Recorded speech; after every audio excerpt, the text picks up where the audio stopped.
Hello everybody, my name is Petr Koutný and today I have for you another interesting chess game coming from the famous chess tournament Tata Steel 2023, and I will show game Ding Liren as white and Anish Giri with black pieces, and this is a nearly final position.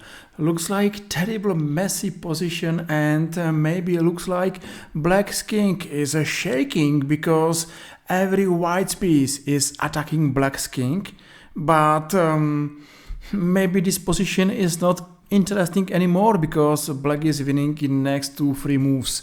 So even looks like terrible complicated position, it's a simple winning position for black, and that's my welcome to you because I'm going to show this game since beginning till end, and I hope that you will enjoy this video. So if I'm right and you are going to watch good game and good video, feel free and press like or press follow and make my day. And now I'm back because let's watch this interesting fighting game at the end where Anish Giri is going to beat Ding Liren. That's a nice victory to Anish Giri, and maybe big doubt how strong is Ding Liren in the next coming World Chess Championship match against Jan Nepomniachtchi, because it's important to play well every game, and in that match there is no room for mistakes and blunders. Hopefully Ding Liren will be much more stronger in this World Chess Championship match than he's playing now in this tournament, but that's another story and we will see in next coming days. So Ding is white and Anish is black, and now I think that white is playing maybe too risky or too complicated variation, because he is going to place his knight to e5, even his nearly all army is doing nothing. I believe that we have to bring all our pieces to game and to find the right plan. Usually the right plan is to attack opponent's weaknesses, to be active, to improve our worst place piece, but white is going to play twice with the same piece and is going to maybe for an important complication. So okay, black is going to bring another piece to game, and queen c7 is attacking this knight. So it's up to white what he is going to play. Of course he played move f4, knight d7, another black piece entered the game, and now okay, white plan was knight e5 and knight d3. I don't know exactly if this is the best plan in this position. Maybe yes, and maybe this is some good line, but really I think that at the end of all variations black will be absolutely fine. So he played move e5, he is going to open position, and he's asking white what his next moves are. Okay, knight a3. Yes, maybe with idea knight b5, but it's not hard to play move a6. That's happened, and bishop b2, bishop d6, and g4. Maybe white is too optimistic. I think that he is too optimistic and he is not realistic. G4 move maybe looks like a danger move. Looks like white is going to start attack against black's king, but for a good attack and strong attack you need a strong army. You need to have a good pieces, but I can't find strong and very well placed white piece. So I don't believe in this attack. And of course, what's the best way how to play against side's attack? Of course, to open a center and to open a position, and such a simple move is the strongest move here, and black is taking on f4. Okay, g5, why not, knight e8, and white took on f4. Hope you remember that the knight was jumping to e5, d3, and now f 4. So maybe too many moves with only one single piece.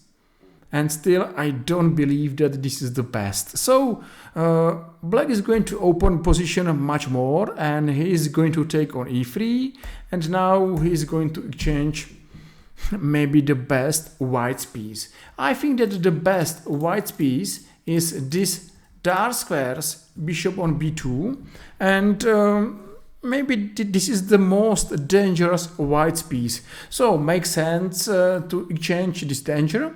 And I'm enjoying this move because nearly every move in the center is a good and strong move. So I know this chess advice. If you can play in the center, just play there because these moves are usually the strongest moves. And yes, Anish Giri is not playing something extra, something great or immortal. He's playing a simple chess, and the simple chess sometimes is the best chess. So, okay, a queen c2, knight d6, and a rook d1. Finally, white decided to not play anymore another risky moves, and he's going to bring his heavy pieces to game. That's a good plan. Rook e8 and knight b1, a5 and a4. Okay, I think that this position maybe is complicated, but what I'm enjoying, if I am black, I'm enjoying his pawn formation, because his pawn formation is much more stronger than white's pawn formation, and I think that pawn on e3 is a big white weakness. So just imagine that we are playing any endgame.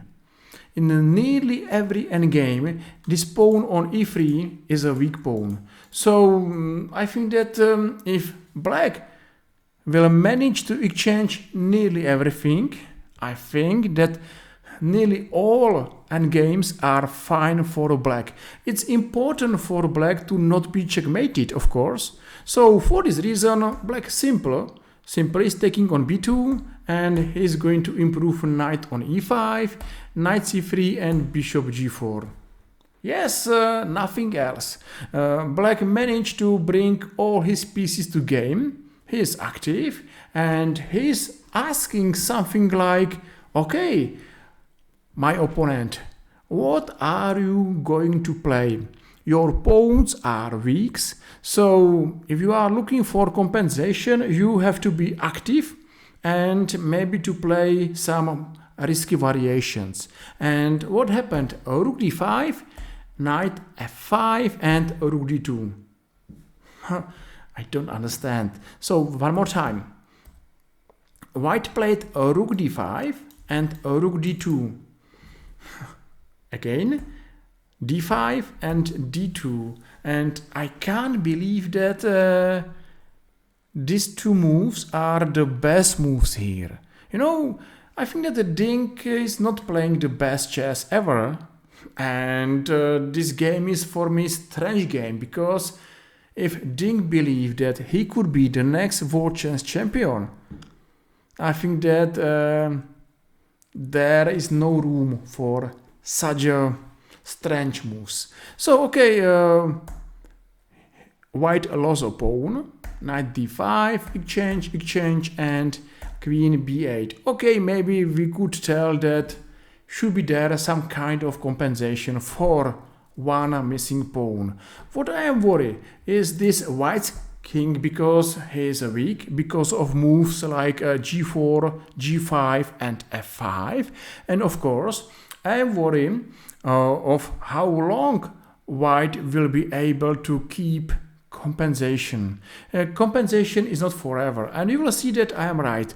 h3 bishop e6 and knight f4.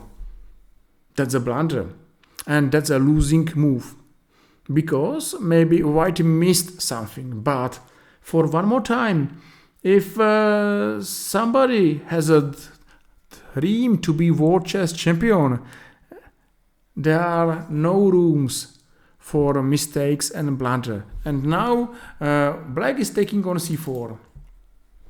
Simple, strong, and winning. So okay, he took on c4 just to take back. I think that the simplest move is to take on c4, to exchange knight for a rook, and to play position with 3 extra pawns. That's a winning position. So black decided to white decided to accept second lost. 2 pawns down is white. So his last only hope is to play active position and to believe that he will checkmate black's king. But Anish Giri is a strong chess player and he is not a chess student.